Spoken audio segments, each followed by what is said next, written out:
talking about how everything is coming together at this moment, the wars, the ongoing wars, is prepared to go in and possibly decimate a whole people because of a few at the top. They claim, which is a great thing, you save the people by killing all the people. I've never really ever figured that one out, but then I'm not a psychopath.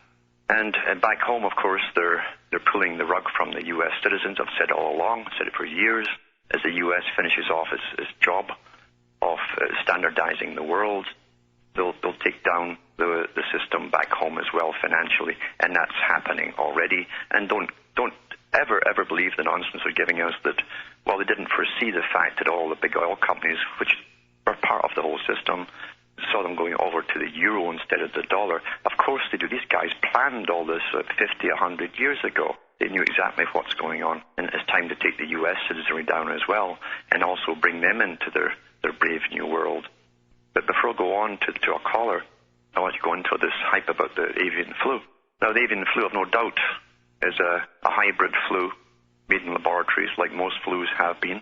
And bingo, there's stuff coming out all the time and being declassified that we're working on viruses as far back as World War I. I know that that's where the Spanish flu came from. It didn't originate in Spain at all, but that's where the troops were coming back through Spain after World War I, and they brought all this back home with them. What was amazing at the time, it was all the troops that brought the virus back with them that had a particular inoculation. That was the little part in the detective story that's not hard to figure out.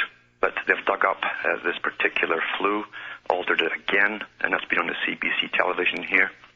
They dug up bodies from the permafrost in the northern Canada, and they got live viruses. They're very successful. So they've altered it again. I've no doubt that's part of this avian flu they're going to release one day. But the OCC, which is the U.S. governmental department, they authorize this department to take care of banking, has set out a form to all their employees, it's mainly for the Treasury departments. And this came out Wednesday, today, the 7th. And it says, protection against avian flu. The OCC needs your opinion about your willingness to prepare for and take the antiviral drug Tamiflu in the event of an outbreak of the avian flu caused by the H5N1 virus. The agency is considering a multi-million-dollar investment to purchase the drug for all employees and their families, and to make arrangements for individuals to get the medical evaluations required for the prescription drug to be issued. It goes on about the antiviral effects, the effects of this particular flu and the drug. It says Tamiflu is an antiviral drug that can reduce transmission of the virus or even prevent infection, in addition to lessening the impact of the virus after an individual has been infected, administered orally in capsule or liquid form. It says being prepared for an outbreak of the avian flu requires the agency to act now and requires OCC employees to understand and support the decision. If you want your job, you'll support it, of course. This potential OCC investment only makes sense if the majority of the staff agree to get the necessary medical evaluation and obtain the Tamiflu prescription in coming months, and then use it as directed if avian flu strikes. And it goes on to tell them how to convince their families and all the rest of it, and to get it before the end of November if possible. And this Office of Comptroller of the Currency is created by the Congress to charter national banks to oversee nationwide systems of banking institutions and to ensure the national banks are safe and sound. That's the OCC that's sent that out to all their employees now. So there's no doubt something probably will come down the way when it's time, and all hell will break loose because you've got to have an economic depression, you've got to have some sort of plague breaking out, and you'll be at war at the same time. 3 things in a row. What's better than that? Now I think we have, is it Brian on the line? Oh, it's Alan from England. Okay. Alan from England, are you there? Hello, Alan. How are you? Yeah, I'm fine. How are you doing? I spoke to you a few weeks ago. Yes. I did ask you about exopolitics, if you remember. Yep. You didn't make any comments about that. I understand all of the theories of it and so on, but I'll tell you, nothing's going to work. Nothing is going to work or change anything until we realize that there are psychopathic types within society, all strata. And this has happened down through thousands of years. We always think we're getting ahead. We knock over tyrants once in a while, only to see new ones arise, because these characters keep coming up. And they go into all sides of politics. Even they speak for the people too. We saw this even in the Soviet system. There was supposed to be a system for people to voice their concerns and all agree upon where they wanted to go. And the same category of psychopaths got to the top in no time at all, shoved out all those that had the old system, or at least their initial values in their minds. They pushed them to the side. It seems to me that they've infiltrated just about everything. You're right. Once again, we have this sort of common denominator of, as you described them quite accurately, as a gaggle of, psychopaths in control. Yep. And, but your in your own personal expertise, and I'm sure many people are listening and admire your opinions on history and what you know and what you've learned, and you're passing it on.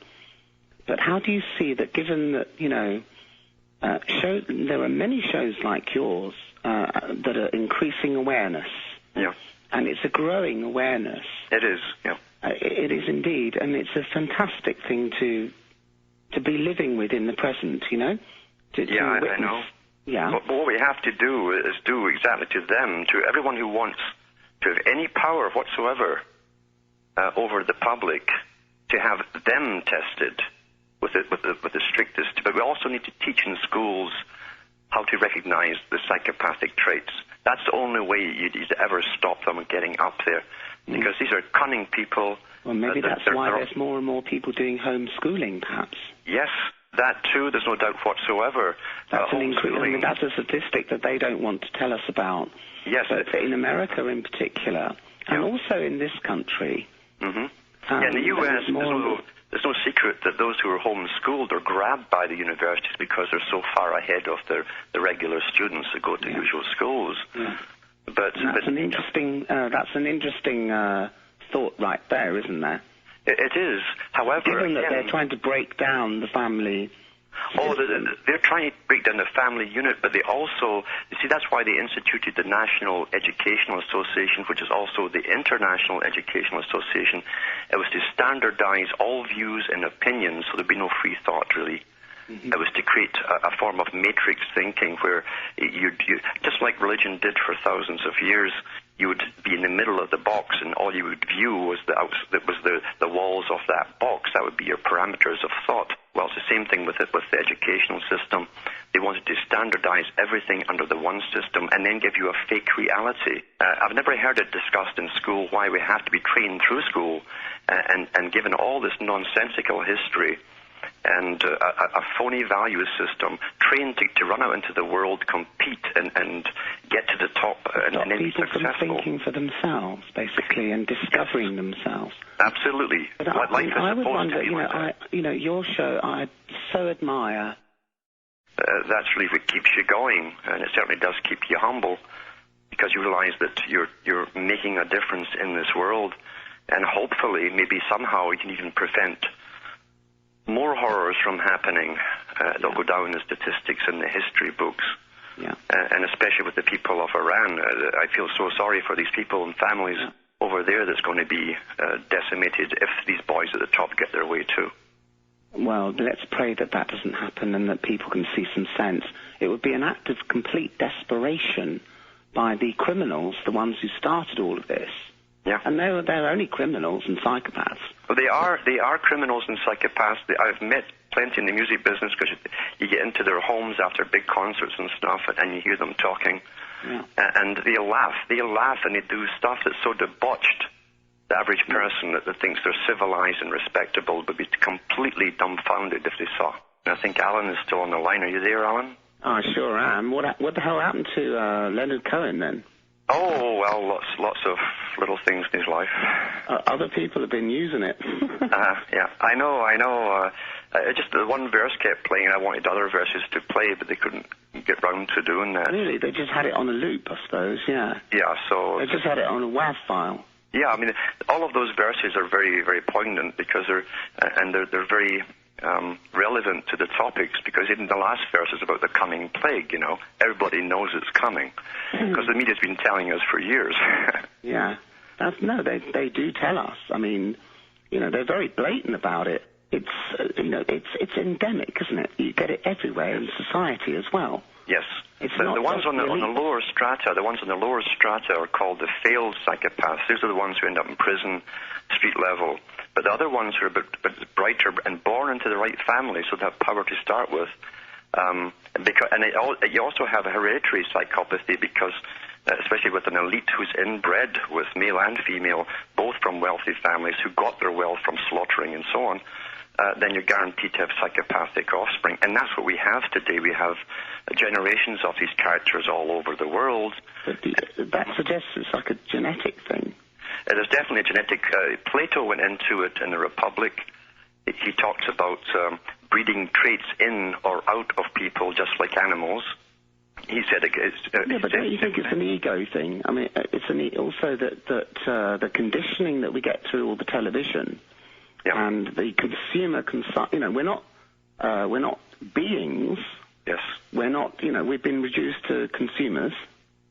Remember Britain, the British history. The British history is so important to all of this because it was pretty typical of the whole of Europe. So anyone can be a psychopath. That's what I'm trying to say. Oh, anyone can be one. You don't need almost. But you just got to watch the Ninja Turtles or whatever. They're born without the innate sense of community or empathy. They're born without that, and that's baffled people for a long, long time. It simply is not there. Now, they're very good at putting a show of it on, but the sort of characters that could go to a graveyard and even put a tear out and turn away and laugh at a joke a split second later. We actually saw this happening with Bill Clinton when they went to the Brown funeral. He stood round at the grave, and then he walked away, and someone told it, and he just burst out in hysterics. And that's a psychopathic trait right there, you see. The problem today is here we are at the end of... this is the 21st century, and we kick it off with more wars. And it's to be the war of all wars, to end all wars, to bring the global system in. And then they're going to have a war of terror on the population of the whole world because they need an enemy. And this is, again, the psychopathic thinking. They can't let go of power. And that's what we've got to understand. These characters will not let go of their deviant power structure that they've created. And you're right, they give us a culture which we then emulate. Without any doubt, Alan, they have demonstrated that they are prepared to do just about anything. Right. Absolutely. Anything. Murder, Adolf Hitler whatever. In the bunker. He said that if the German people failed to take over Europe and win that war, then by the Darwinian standards of survival of the fittest, they all deserve to perish. That's what he said. In other words, he was funded by Wall Street and the Bank of England. We know that. Yes, he was. And because they were more scared of Stalin, because they took them downstairs in the basement and shot them. Yes, I know. And then of course, I think Professor I better Sutton. Get off the line now and let someone else speak. Okay, I'll talk to you again. I'll talk to you again then. And Professor Anthony Sutton wrote 2 great books on this, and he was a top man who went into the congressional records of after wars and so on, and he wrote Wall Street and the Bolshevik Revolution. Who funded the Bolshevik Revolution that became the Soviet Union? It's the same bankers, same families in the West. And then, of course, Wall Street and the rise of Hitler. Same thing again, is well worth reading into. These characters have been behind all wars. They've never been prosecuted for them. Even though George Bush's, grandfather was initially prosecuted but wasn't put in prison for trading with the Enemy Act during World War II. They were all financing the Nazi side, and we wonder why we're seeing fascism all over the place. It's the same bunch in control. That's why it's here. But Chris from New Hampshire, are you still there, Chris? I'm here. Yeah, I hope you can hear me okay. I'm on my cell phone. Yeah, you're clear, yeah. I drive to work every morning in Massachusetts, and every morning I see the planes up above laying down their trails, and they're crisscrossing in the sky. Yeah. And I watch them from my window at work, and I watch them start to spread, and by early afternoon, those trails from the jets have come into a complete cloud cover in the whole area. Mm-hmm. And frankly, I'm pretty scared to death. I mean, we can't drink the water. You can't buy bottled water without getting estrogen. To coin a term that you use, we're being sprayed by bugs. Yeah. I caught asthma as an adult in my 30s. I've never had it before, and I tell you, that's the interesting. I've had about 5 people in 1 month, most of them actually 40 and over, who've come down with asthma for the first time. And my mind always goes right back to Mr. Rumsfeld, which was today in news here when he talked about the aerosolized Prozac and Valium to spray over major cities to calm the people in times of major crisis. And I thought, my God, they're actually doing it. If you were the boys at the top and you're bringing in this brave new world with a completely new set of values, completely new duties as a citizen to the world state, new way of living, you would use every weapon in your arsenal, and I really have to say I believe they're using it. Yeah, I do too. I do feel fatigued all the time, and I myself also remember the chemtrail, calm trails or condensation trails evaporate quickly, but do stay up there all day. They are there literally all day. The other day, I flew back from Florida, and I was coming through LaGuardia Airport, and all the TSA were out there in force, and I saw them physically patting down this man, had to be an octogenarian, in a wheelchair with his gray-haired wife standing by, patting him down, searching through their stuff, while people of Middle Eastern looking are passing cleanly through. And I says to myself, this Homeland Security thing is nothing but a farce, a lie, and a joke. And I am convinced that they are doing that to train us for a police state. Oh, there's no doubt. Everything that's happening, and I've gone through all the laws that have been passed on the U.S. books since 9/11. Now, they tried to get them passed before 9/11. Some were passed before 9/11 even happened when the Clinton administration. That's why they blew up Oklahoma City building, and that passed that weekend. After that, they tried it the week before. It wouldn't pass. So boom, and bingo, it gets passed. But I can remember the news announcers. I can remember a newscaster saying they're bringing out bombs from the Moore building. Yes. And then they said that there was a big hole in the ground, but there really wasn't a hole. Yeah, I still got the tapes. I still got the tapes that I recorded at the time from the main newscasters, and they did say that FEMA had an office in the basement, and they were bringing out all these bombs, Now, I think we also have another New Hampshire caller here. It's Vernon in New Hampshire. You there? Yeah, I'm here, right. I'm here, Alan. How are you doing? Not too bad, not too bad. How are you doing this evening? I'm just surviving in this cold weather. Yeah, I feel we all trying to survive in the Matrix too, the same. Mm-hmm. Yeah, I have like three. I think it's like three comment. It's not like three topics I'd like you to elaborate on, and the third one is about that coming pandemic, which is about like unleashing the public of North America. So I'd like you to like elaborate a lot more on it. Yeah, there's no doubt about it. Pandemics are beautiful. I was going to read Thomas Malthus tonight, who wrote a book in the 1700s on population control and what he called the positive factors that help with population control. And in amongst the positive factors, he had the Black Plague and putting people in swamps to live, where you build houses in areas like that, crowded conditions, big cities or towns with crowds of people put in them. He says we're all conducive to be positive factors on population reduction. So this is an old thing, and this came from a member of the British elite, Thomas Malthus. His theories are still used today by those at the top. So we shouldn't be surprised that these psychopathic types are still running the show. The Darwin family was exactly the same through Charles Galton. Darwin, who wrote his book in the 1950s, In the Next Million Years, he backed up Thomas Malthus and all his theories and said why they'd have to kill off so many of the public and so many of the useless eaters and what he called the inferior types being anyone who didn't have noble blood, basically. So that's true. It's all coming together at the same time. Very old plan, and the only problem they had was to herd us along into this big sheep pen slowly through crisis and fear and keep us entertained as we're doing it too. Okay, I think I got one more added to that list. I want to ask you what scenario you see they're planning to use to implement that national ID card, which they really want desperately to give the public. It could be done either through the next war, this ongoing war, I should say, the next phase of it, for your own safety, you understand. Or it could even be put out through the pandemic. I know that in Britain they said that the ID card that they brought out already over there has the capacity to do all your banking So all your banking is to be done through that one card eventually, and your medical health and everything through it. So it all ties in together, and it's the same company that's made the cards for Canada that gets them next year when the States gets them too. Okay, so we in for like a really, really like hellish time right now coming up now. There's no doubt about it. Okay, I'm going to let you go. It was nice talking to you, Alan. Well, you take care. All right, bye-bye. I think we have Dee in Michigan. Are you still there? Hello?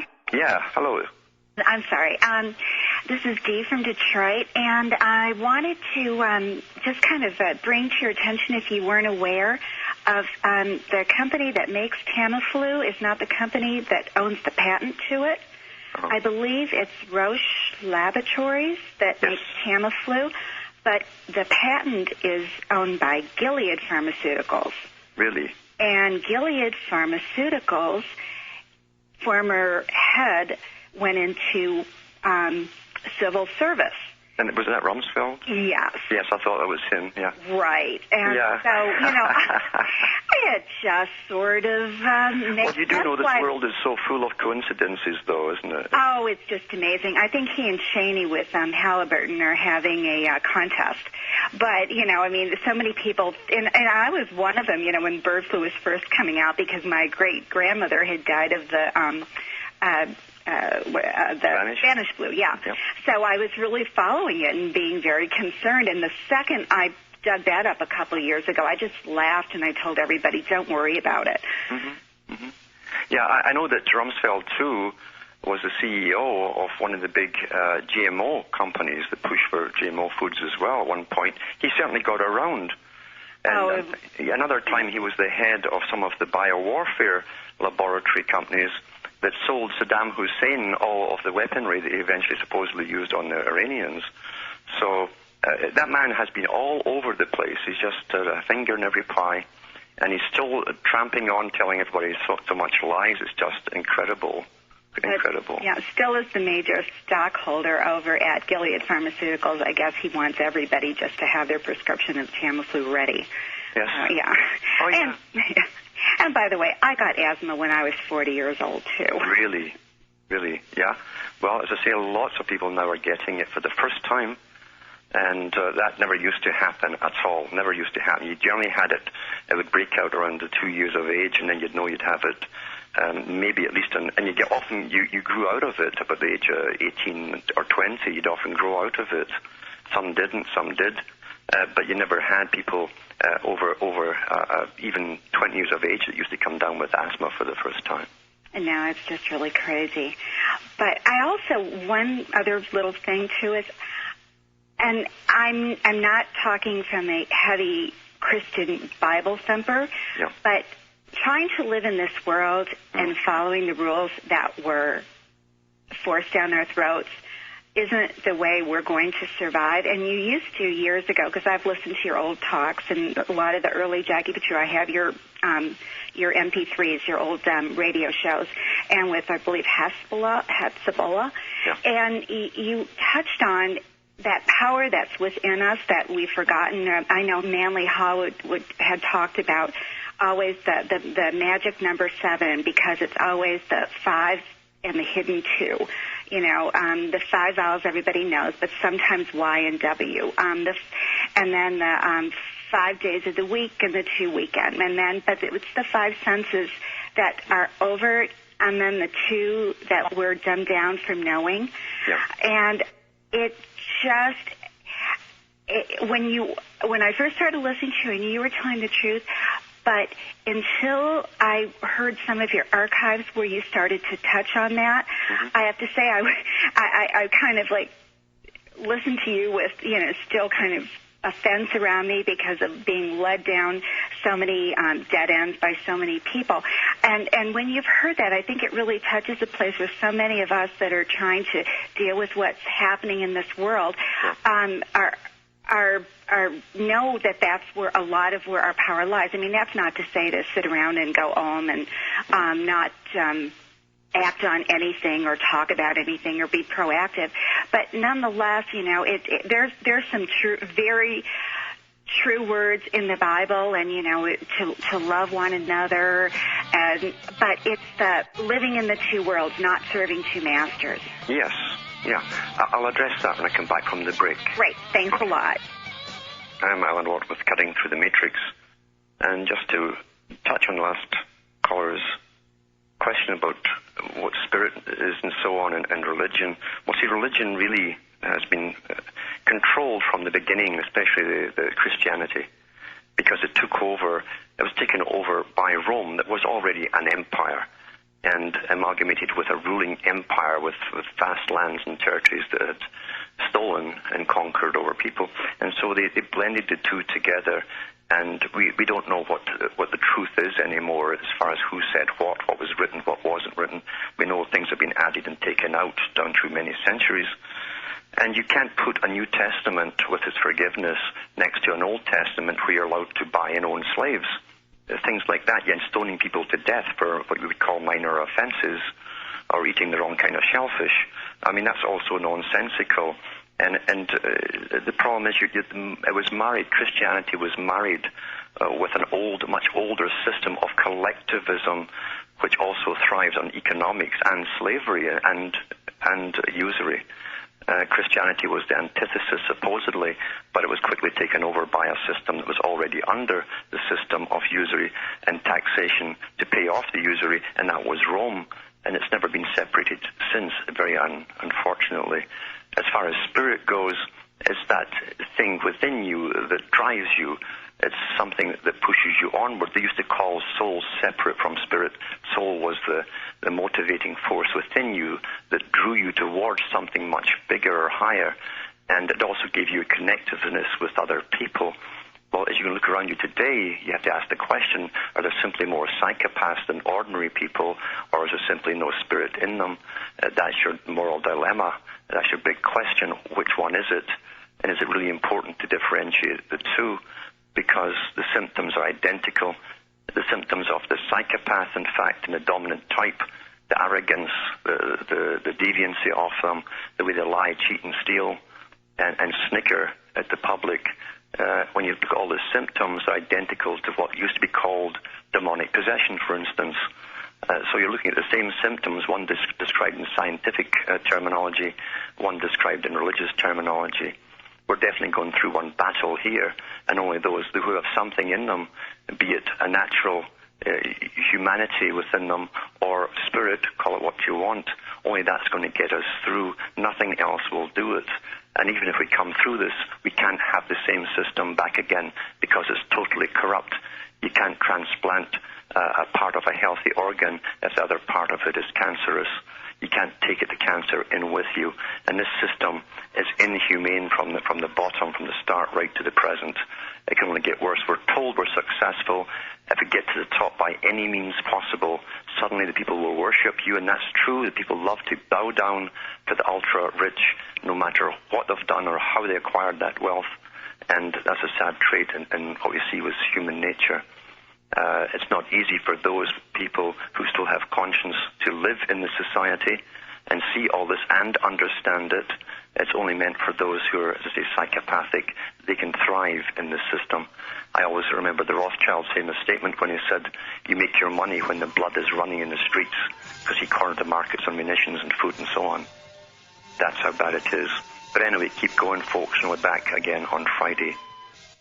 I always advise the newcomers to look into cuttingthroughthematrix.com website, where you can download lots of previous talks concerning this whole big, strange milieu, this new world order we're stuck in and we're being carried along with.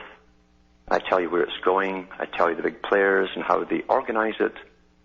And I try to motivate you into getting active, because we're all involved in this, and really it's not a pleasant ending if you follow this agenda with this depopulation program and all the rest of it that they've got stuck in there. And it's not as though it's all hidden. It's out in the open now, especially when you look through the big scientific papers that are being put out all the time by institutions and global meetings, and the funding they get from the big foundations. They're right in your face now with where they want to take the world. We are certainly on a roll, as I say, when so much information is in your face. And I think it's because they have the public so terrified, so anxious about their society, that their work, their economy, and all the rest of it, that they must get us into a stampede mode where they can guide us at every turn that we think we're going into, but in reality, they're driving at the front. They're steering us all into this brave new world scenario, right in the open, right in your face. And the youngsters especially are the ones they're targeting, because they have to grow up in the brave new world where they will think that anything goes. Anything goes. That's the big lie. Because no, anything does not go unless it's allowed by the agenda, if it's on the books. Anything outside the agenda will not be tolerated whatsoever. Under the guise of freedom, you can be made a slave quite easily when you think you're having fun. That's what they sold the populations during the 60s and 70s, and during the big dope and rock and roll era, and free love and all the rest of it. Free love was a term coined in the 1880s and 1890s and printed at that time by a propagandist for this agenda, H.G. Wells. Free love, he called it. The only problem in his day is there was generally consequences to the free love, and people caught certain things that were not terribly social, although they now call them social diseases, kind of hard to get rid of. It goes along with an old song that's called Great Balls of Fire. However, that's how long ago they planned that great freedom enterprise, the big trick to break the old society, the old ways of doing things, the old culture, and create the new. You can certainly be enslaved when you think you're having fun, because that's when the big boys are rushing ahead and building a prison around you, a prison that generally is invisible to begin with, but then begins to manifest itself in your lifetime until you find you can't move without permission. The days between being followed by a policeman don't bring you comfort anymore. You're terrified when there's a cop on your tail. You don't know if you're going to end up in the hospital getting tasered or what.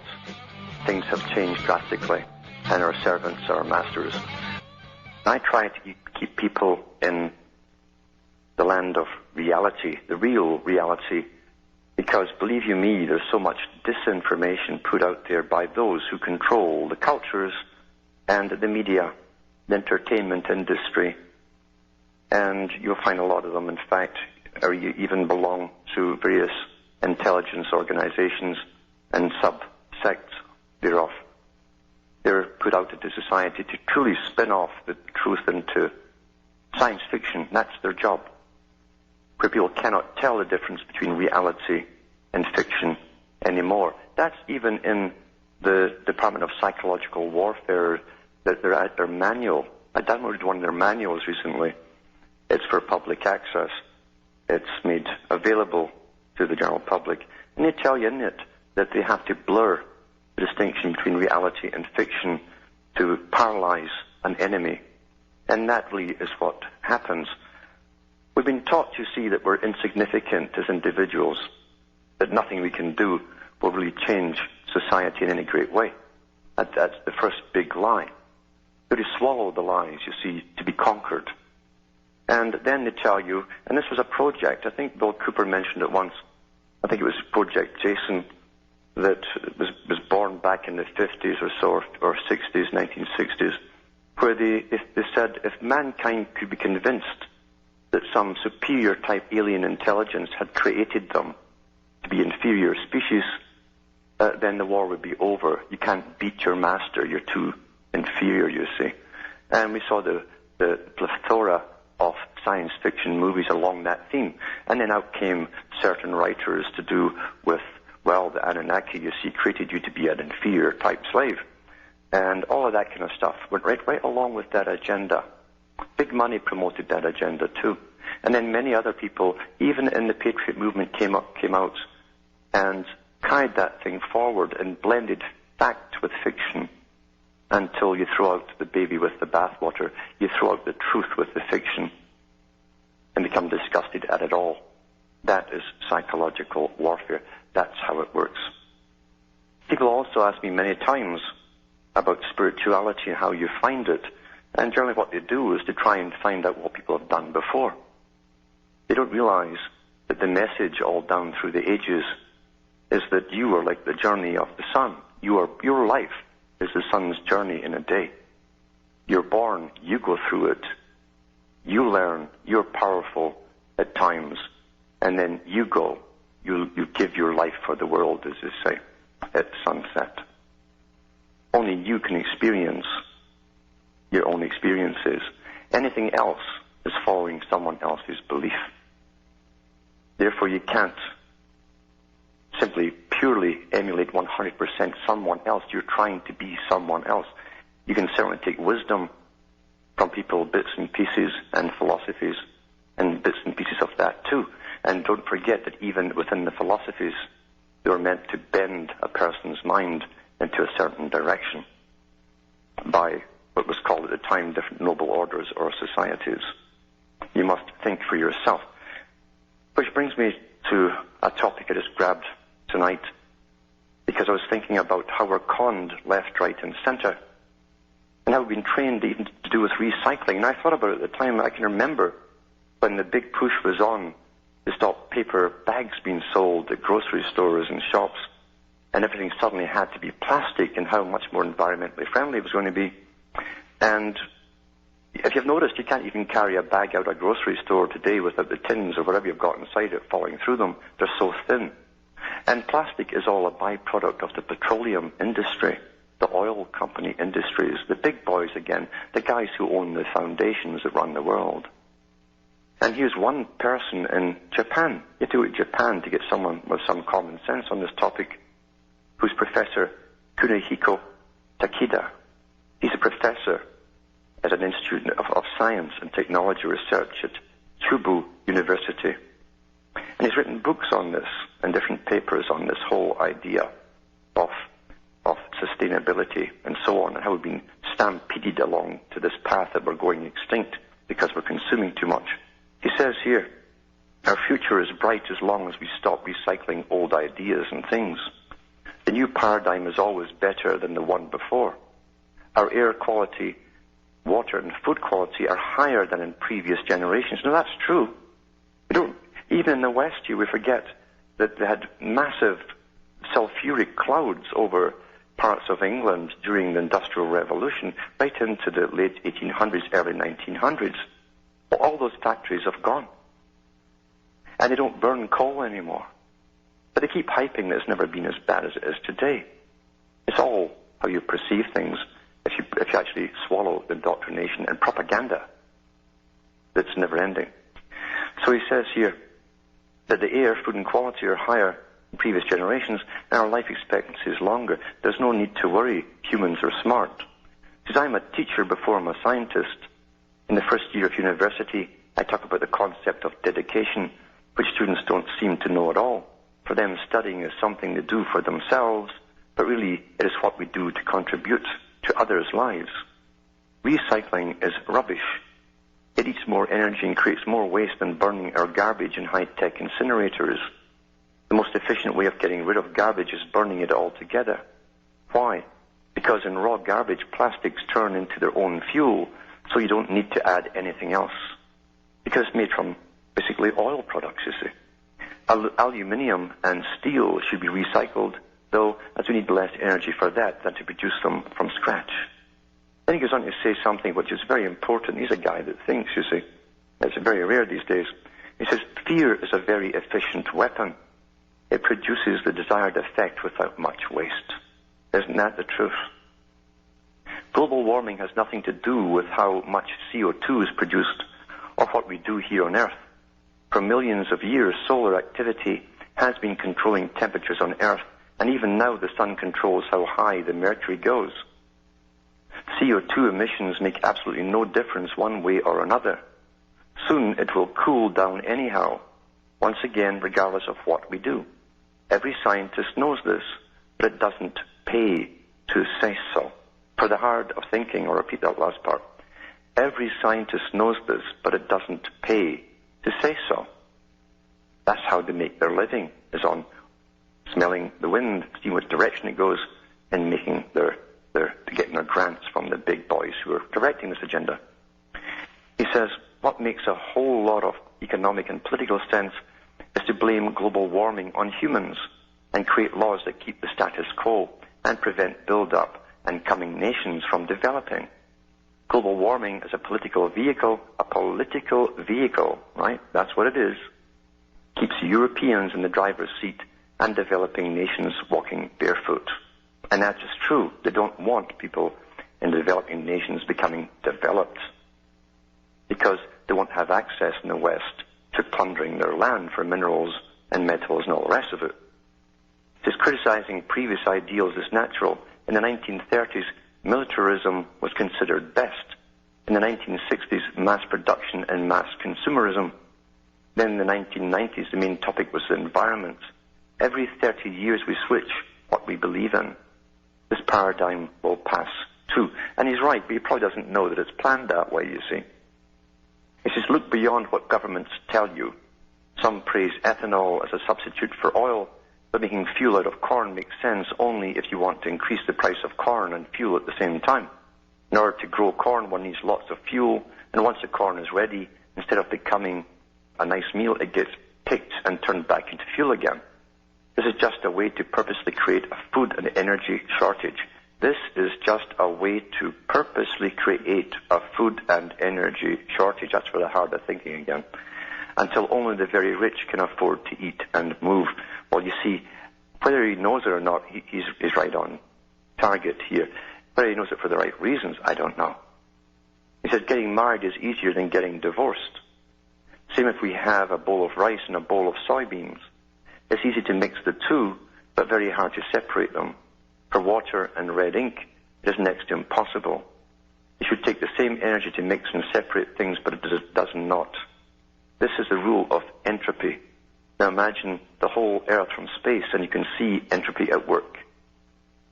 It's just pet bottles, newspapers, and cars are scattered around, and recycling is an attempt to put all the groups together again. Consumerism, marketed as environmentalism or environmental consciousness, is the worst. Take the My Hashi campaign, for example, which is buying and carrying reusable chopsticks rather than using disposable ones.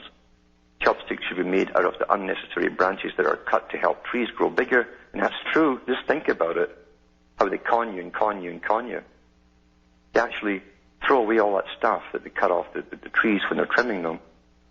And that's what you make the chopsticks out of. And they tell them they're scarce.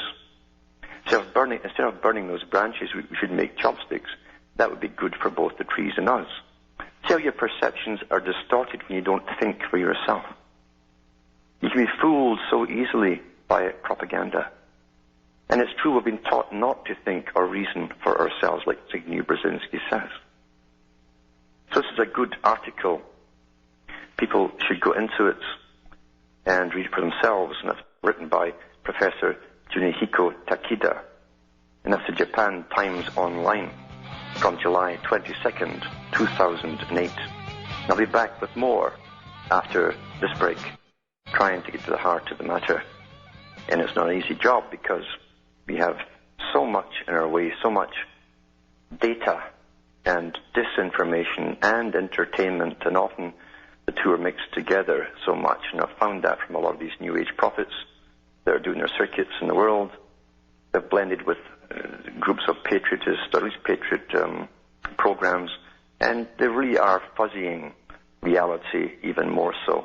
That people stop trying to do something about what's happening in their own lives because they think it's hopeless after all. If some big, giant lizard made you to be an inferior type slave, well, you can't beat that, can you? You're done for. And that's psychological warfare. That's how it works. It's not easy getting to truth, and therefore it's best to stick to the mainstream books, the ones that are put out by the big boys, the technocrats they call them, those that move behind the scenes, who are advisors to presidents and prime ministers across the world, and who write books about it. They write books about the agenda, quite blatantly, right in your face. It's just that they're not widely known, or they're not publicized much. They're not on the New York's best readers list for the week. You have to think for yourself once you've read them, because it's hard to digest the fact that there are people in this world who plan ahead by the generations, many generations, who have objectives to reach, and they don't care how many people or wars they create in the process, how many people they kill, they don't care. It's irrelevant to them. They're psychopathic in nature. We're going under the biggest tyranny the world has ever seen, and it must be the biggest tyranny because they plan to eliminate that part of us which is human, that part which gives us empathy and hope and love and tears and laughter and all the rest of it, because it's in the way of being efficient. It's not efficient enough. And it also gives you your individuality. They must eliminate individuality. The United Nations has written about that. They say that their biggest problem is individuality. They claim it causes wars and all this kind of stuff. Utter nonsense. They know darn well that to standardize a world, you must eliminate people who are characters, people with true character, who've developed their own individuality. It's individuals down through the ages who've given us the best works of writing and thought and philosophy. It never came from the bulk of the populace who follow. Never. This article here is from Michael Sadowski from globalresearch.ca on September the 11th, 2008. It says here, today's global war on terrorism is a modern form of Inquisition. Read about the Inquisition. It has all the essential ingredients of the French and Spanish Inquisitions, going after Islamic terrorists, carrying out a worldwide preemptive war. Preemptive means you attack first, because you suspect you might get attacked. Suspect, but a great justification. It says to protect the homeland are used to justify a military agenda. The global war on terrorism is presented as a clash of civilizations, a war between competing values and religions, when in reality it is an outright war of conquest, guided by strategic and economic objectives. The GWOT is the ideological backbone of the American empire. It defines U.S. military doctrine, including the preemptive use of nuclear weapons against the state sponsors of terrorism. Again, all these little buzzwords, state sponsors. You hear all these things used over and over and you never think what they mean. The preemptive defensive war doctrine and the war on terrorism against Al-Qaeda constitute essential building blocks of America's national security strategy as formulated in early 2002. The objective is to present preemptive military action, meaning war, as an act of self-defense against two categories of enemies. Rogue states, now that's from the United Nations. Anyone who pulls out and goes their own way is called a rogue nation or a rogue state. And Islamic terrorists, both of which are said to possess weapons of mass destruction. I'm using all the slogans here. The logic of the outside enemy and the evildoer responsible for civilian deaths prevails over common sense. In the inner consciousness of Americans, the attacks of September the 11th, 2001 justify acts of war and conquest. It says America's Inquisition continues. The legitimacy of the Inquisition is not mentioned or questioned. The global war on terrorism justifies a mammoth defense budget at the expense of health and education. I'll be back with more of this article, but this is very important.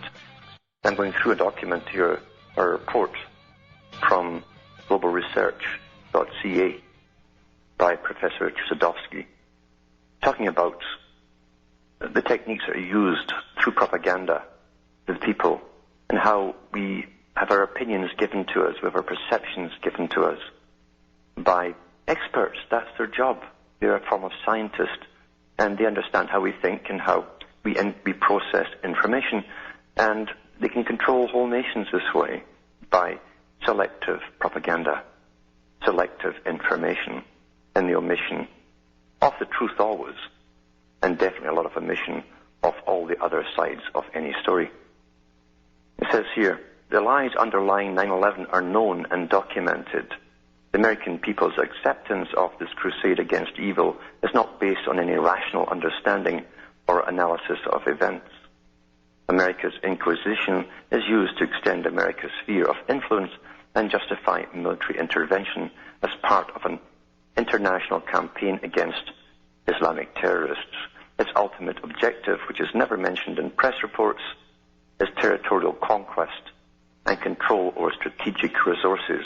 And this goes hand in glove with this interdependence, global interdependence that you're all told about. You see, you hear now and then how we're all interdependent. And it is true. The economic system is completely blended, intertwined all over the world. All the rich people have their shares in companies across the whole planet. They don't have nations anymore when it comes to economics at the top. Just a huge web of interrelated shares and resources and so on in corporations. It says here the GWOT dogma is enunciated and formulated by the Washington's neoconservative think tanks. It is carried out by the military intelligence establishment. It is embodied in presidential speeches and press conferences. This is what George Bush said on September the 16th, 2001. We've been warned there are evil people in this world. We've been warned so vividly, and we'll be alert. Your government is alert. The governors and mayors are alert that evil folks still lurk out there.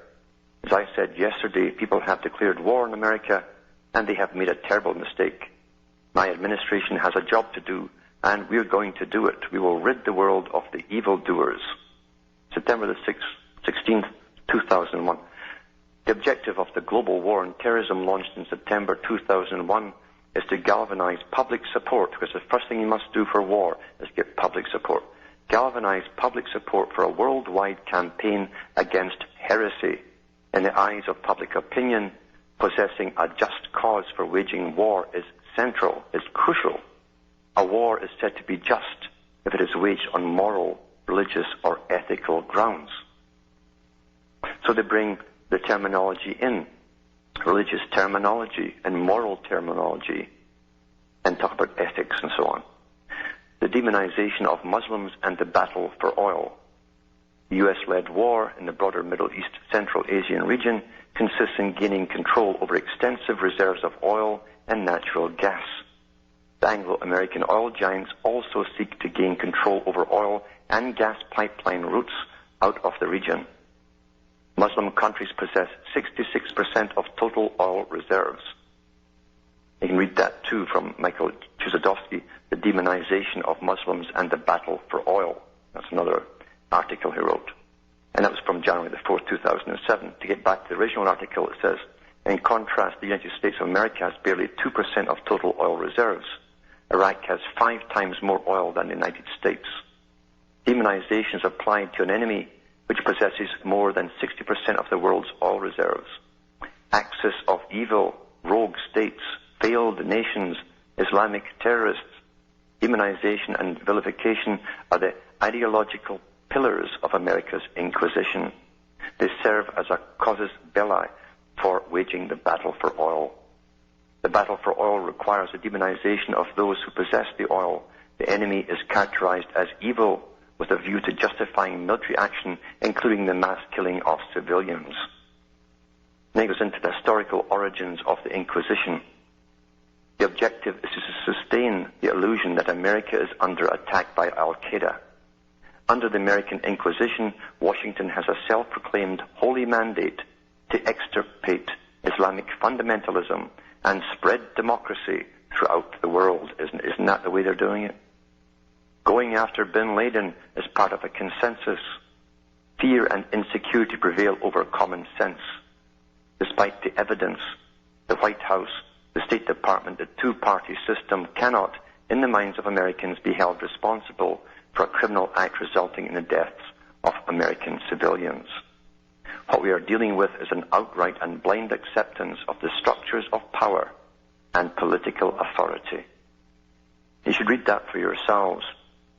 The rest of this article, they're showing the techniques that have been used down through the ages to justify plunder. But it's more than just that. It's to change the entire world. Remember, it's 100 years war. 100 years war where nothing, remember that statement we heard after 9/11, nothing is ever going to be the same again. That was broadcast to the world. And you should listen to these little statements that come out after these disasters, because they mean it. They're legalities. You've also got new freedom, a new definition of freedom.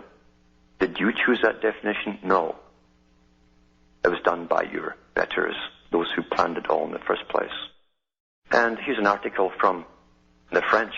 The people who are pretty quiet and not liked because of their French fries and all the rest of it, who tend to do a lot of navel gazing and pretending the world's not there, it doesn't exist around them, but it's catching up to them regardless because their boys are in on it too. This is from the MSNBC.com home website. It says here, French issue call to storm electronic Bastille. Government to store personal information on people as young as 13. 13. It says here, and this is from September the 4th, 2008, Paris, opposition to a new security database gaining momentum in France. Now, I mentioned, because it's the same worldwide, they're doing this everywhere. It's gaining momentum in France as people return to work after a summer break during which the government authorized the state to store personal information on people as young as 13. The decree creating the EDVIGE electronic database appeared in the official gazette on July the 1st, when the country was winding down for the summer, but news of its content has been gradually filtering out and is now stirring fierce criticism. The EDVIGE database has no place in a democracy, wrote Michael Pizet, a lawyer and former member of a body charged with protecting French citizens from electronic prying, in Thursday's edition of the paper Le Monde. It says there's nothing in the decree that sets limits or a framework where the database is used with or without moderation depends only on orders from up high. The electronic Bastille is upon us. He was referring to the notorious Paris fortress in which French kings could arbitrarily imprison opponents until it was stormed on July the 14th, 1789, at the start of the French Revolution. The decree says the aim is to centralization, remember, the major plank of communism, and analyze data on people aged 13 or above who are active in politics or labor unions at 13 years of age, who play a significant institutional, economic, social, or religious role, or who are likely to breach public order. See, they're collecting your personality profile, and from that they'll say you're likely or unlikely to breach public order in your lifetime. So they want to basically grab you before it happens, like a pre-arrest, they call it. The information that can be collected includes addresses, phone numbers, email addresses, physical appearance, behavioral traits, fiscal and financial records, and details about people who have personal ties with the subject. Critics say this means the police can store data on people's ethnic origin, sexual preference, or intimate relationships. And the reason I'm reading this is because, as I say, this is happening across the world. There are no countries anymore. The boys who are in this big world club, the big club that was created before the United Nations was set up officially, and who run this world, run all the countries. They're one big club at the top. They're all doing the same things worldwide at the same time. Until we can't move, we're going to be stifled. Because under the UN agenda of free trade and the free flow of goods and labor, as they stated it, they also state that too, by the way, for the American Union, the free flow of goods and labor. But it's not a free flow of goods. You try and sell something across stateside if you're not authorized. It's for the ones who are authorized only, the big corporations. And the free flow of labor. It sounds so wonderful to people who want to think globally. And you're free. A free labor, why not just move and work? No, this is labor, you see, where you've been sponsored into the country by the corporation that needs you. That's where it's coming down to, because the countries are going to turn into prison camps for everyone. And if you can't get out of the country through some corporation needing your assistance, you won't get out. In fact, into the Sovietized system, which has been set up, eventually with your ID card, you won't be able to move out of your own area without permission or a pass or a permit. That's what's coming down. I hope you realize it. And there's always double meanings behind what they tell you. Don't take anything at face value. Check it out.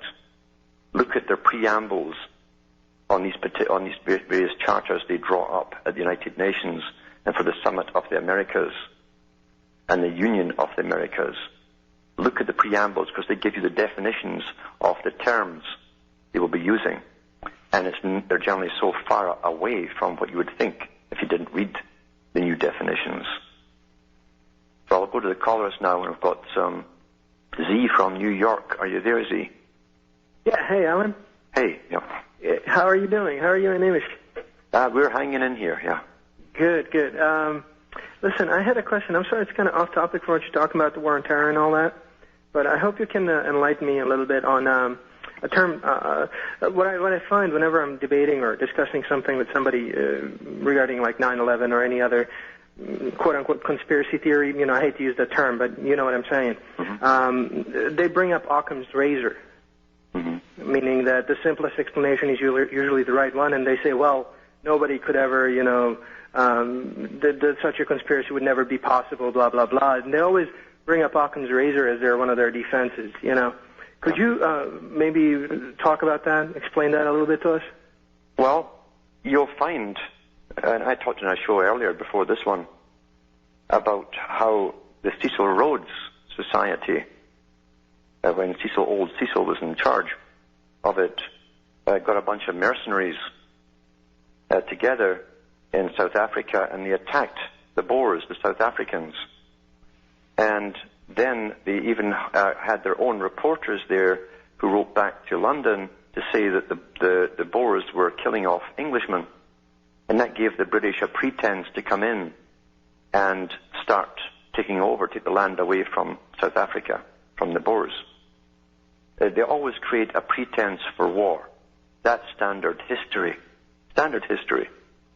If you look at the Romans, and of course a lot of the writers, the later historians will tell you, well, they brought civilization to the world. Well, they never explained what civilization is.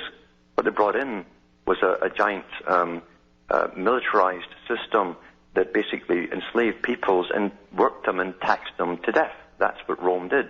That was civilization. That's how it was defined in those days.